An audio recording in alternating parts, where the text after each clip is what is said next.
ஆரோக்கியமான குழந்தைய இன்னைக்கு வளர்த்துறதே பார்த்தீங்கன்னா, பெரிய சவாலான விஷயமா இருக்குது.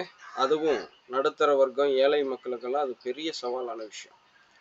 இந்த தருணத்தில மாற்றுத்திறனாளிகள் குழந்தைகள் இருக்காங்க பார்த்தீங்களா? கை, கால் ஊனம், கண் பார்வை போனவங்க. ஸோ அவங்களையெல்லாம் வளர்த்துக்கிறது அப்படிங்கிறது மிக மிக சவாலான விஷயம். அதுவும் நடுத்தர வர்க்கங்கள்லயும் ஏழை மக்களுக்கும் இந்த மாரி ஒரு குழந்தைகள் இருந்துருச்சு அப்படின்னா, அந்த மாரி வளர்க்கிறது அப்படிங்கிறது அவங்களுக்கு பெரிய சவால். ஸோ இப்ப என்ன சொல்ல வர்றேன்னா, இன்றைய அறிய வேண்டிய அவசியன்மை செய்தியின் மூலம் இந்த மாதிரி மாற்றுத்திறனாளி குழந்தைகள் இருந்தா அவங்களுக்கு ஊக்கத்தொகை வழங்குதுங்க கவர்மெண்ட். நம்ம தமிழக அரசு அதற்கான ஒரு திட்டத்தை கொண்டு வந்திருக்காங்க. அந்த திட்டத்துல எப்படி பலன் பெறலாம், எங்க விண்ணப்பிக்கலாம் அப்படிங்கிறதெல்லாம் வழக்கம் போல தெரிஞ்சுட்டு நம்ம இது தொடர்பான பல்வேறு தகவலையும் உங்களோட பகிர்ந்துக்க போறோம். ஸோ கொஞ்சம் கூட ஸ்கிப் பண்ணாம பாருங்க. நம்மை போல ஏழை எளிய நடுத்தர வர்க்க மக்கள். அதன் பிரகாரம் முதல்ல வந்திருக்கக்கூடிய அறிவிப்பை நம்ம படிச்சிருவோம். முதல்ல இந்த அறிவிப்பு எங்கிருந்து வந்திருக்குதுன்னு சொல்லிடுறேன். தமிழக அரசிடமிருந்து அதிகாரப்பூர்வமாக அவங்களுடைய எக்ஸ் தள பக்கம் இருக்கு இல்லைங்களா, முதல்ல ட்விட்டரு, இப்போ பார்த்தீங்கன்னா எக்ஸ் தளம்.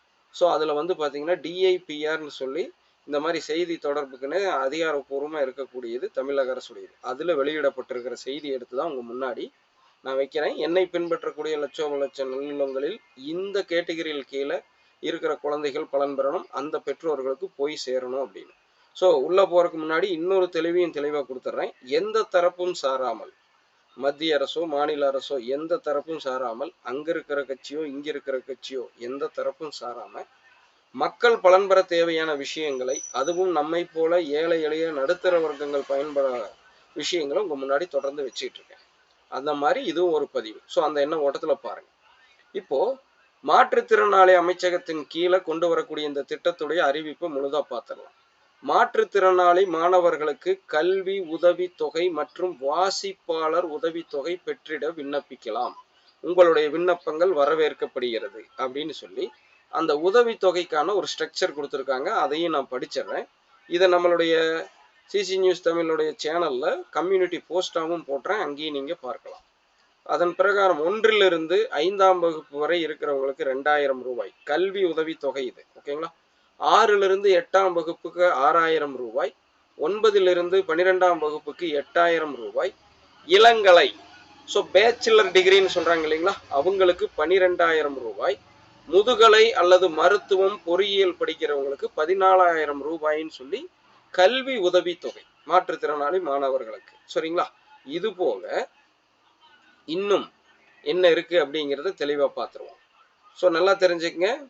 இங்கே நெக்ஸ்ட் பார்வையற்றோர்களுக்கு வாசிப்பாளர்கள் உதவித்தொகை. ஸோ இப்போ கண் பார்வை இல்லாத குழந்தைகள் எக்ஸாம் எழுத போனால் பக்கத்தில் பார்த்தீங்கன்னா ஒரு டிக்டேட்டர் வச்சுக்குவாங்க. ஸோ அவங்க படித்து அந்த கொஷின் பேப்பரில் இருக்கிறத சொல்கிறத கேட்டு அந்த குழந்தை பதில் சொல்லும், அதுக்கு அவங்க டிக் பண்ணுவாங்க, எழுதுவாங்க. ஸோ அந்த மாதிரி அமைப்பு இருக்கும். அந்த மாதிரி ஒரு ஆள் வைக்கணும் இல்லைங்களா ஒரு குழந்தைக்கு. அதற்கான உதவித்தொகை பார்த்தீங்கன்னா 9லிருந்து 12ஆம் வகுப்புக்கு 3000 ரூபாயும், இளங்கலைக்கு 5000 ரூபாய், அதே மாதிரி பேச்சுலர் டிகிரி. ஸோ முதுகலை மற்றும் தொழில்நுட்ப படிப்புக்கு 6000 ரூபாயும் உதவித்தொகை தர்றாங்க.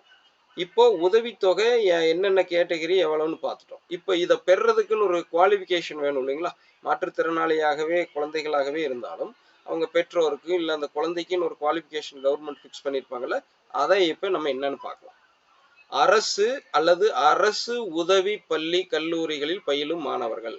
ஸோ பிரைவேட்டில் சுத்தமாக இல்லைன்னு புரிஞ்சுக்கங்க. அரசு அல்லது அரசு கல்வி, ஏதாவது உதவித்தொகை பெற்றுட்டு ஸ்கூல் நடக்கும் இல்லைங்களா, அந்த ஸ்கூலில் இருக்கிறவங்களுக்கு மட்டுமே முந்தைய ஆண்டு.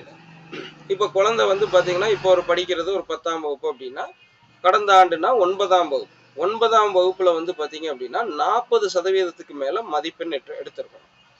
அது மட்டும் இல்லாமல் மற்ற கல்வி திட்டங்கள் இருக்கு இல்லைங்களா, இந்த மாதிரி உதவித்தொகை பெறுற மற்ற திட்டங்கள்ல என்னன்னு கேட்டீங்கன்னா பலன் பெற்றிருக்க கூடாது. அதாவது ஏற்கனவே அவங்க இன்னொரு உதவித்தொகை வேற ஏதாவது ஸ்கீம்ல வாங்கிட்டு இருக்க கூடாது. அப்படி இருக்கிறவங்க இதுக்கு தகுதியானவங்கிறாங்க. ஸோ இப்போ நம்ம என்னென்ன பணம், அதாவது எது கேட்டகரியில பணம் கொடுக்குறாங்க, யார் யார் அதுக்கு தகுதி பார்த்தாச்சு. அடுத்து இதுக்கு விண்ணப்பிக்கணும் இல்லைங்களா.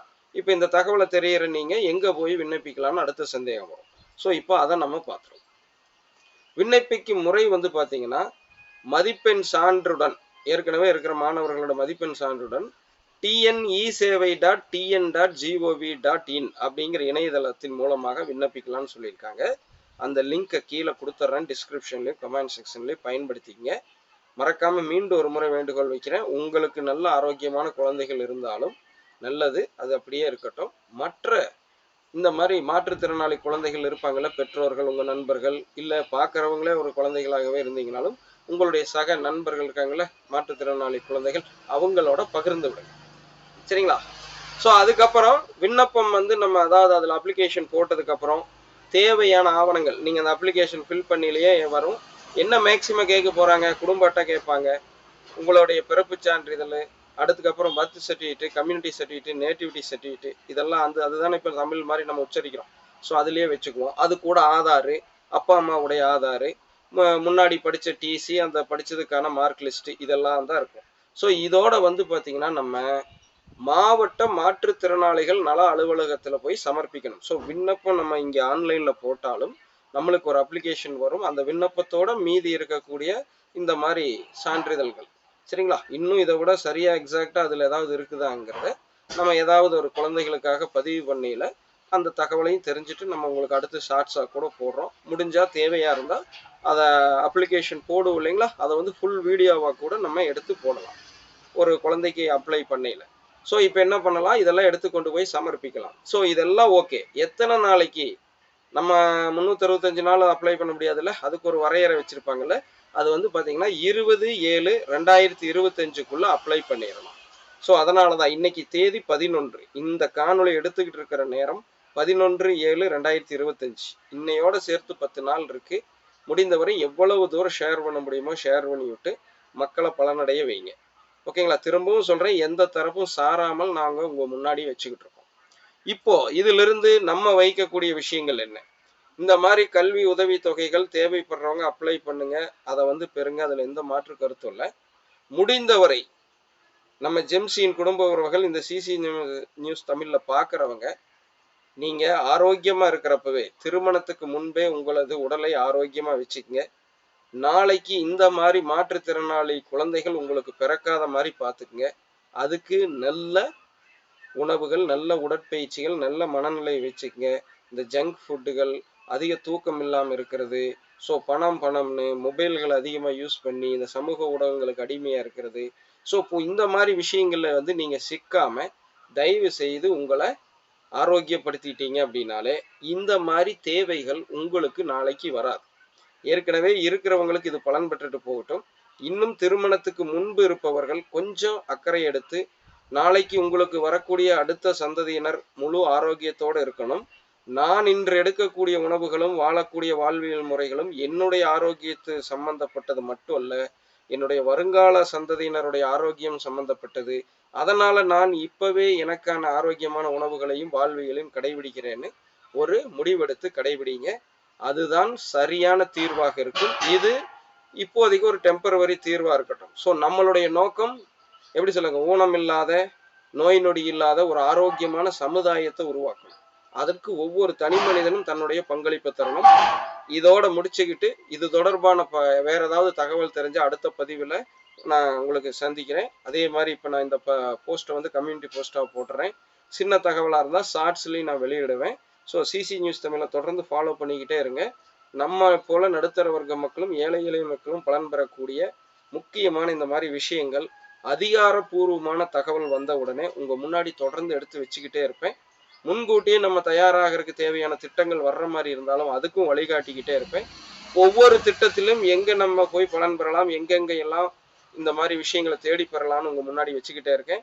அடுத்த பதிவு ரொம்ப நாட்களாக வைத்து கொண்டிருந்த நம்மளுடைய சகோதரிகளுடைய வேண்டுகோள், வீட்டிலிருந்தே சுயதொழில் செய்ய என்ன பண்ணலான்னு கேட்டிருக்கீங்க. அதற்கும் அரசாங்கத்திடமிருந்து ஒரு ஸ்கீம் வந்திருக்கு. அந்த ஸ்கீம் என்னென்ன, அதில் என்ன நம்மளாம் பலன் பெறலாம், அப்படி பலன் பெற்றுட்டு நம்ம வீட்டிலிருந்தே கூட எப்படி அந்த சுயதொழிலை செய்யலாம், குறிப்பாக பெண்களுக்கு இதை எப்படி பலன் தரப்போகுதுங்கிறத அடுத்து அறிய வேண்டிய அவசிய அண்மை செய்தியில் பார்க்கலாம். நான் உங்கள் ஜெம்சி குரு, சிசி நியூஸ் தமிழுக்காக. அனைவரும் இயற்கையோடு இணைவோம், இன்பமாய் வாழ்வோம். நன்றி, வணக்கம் மக்களே.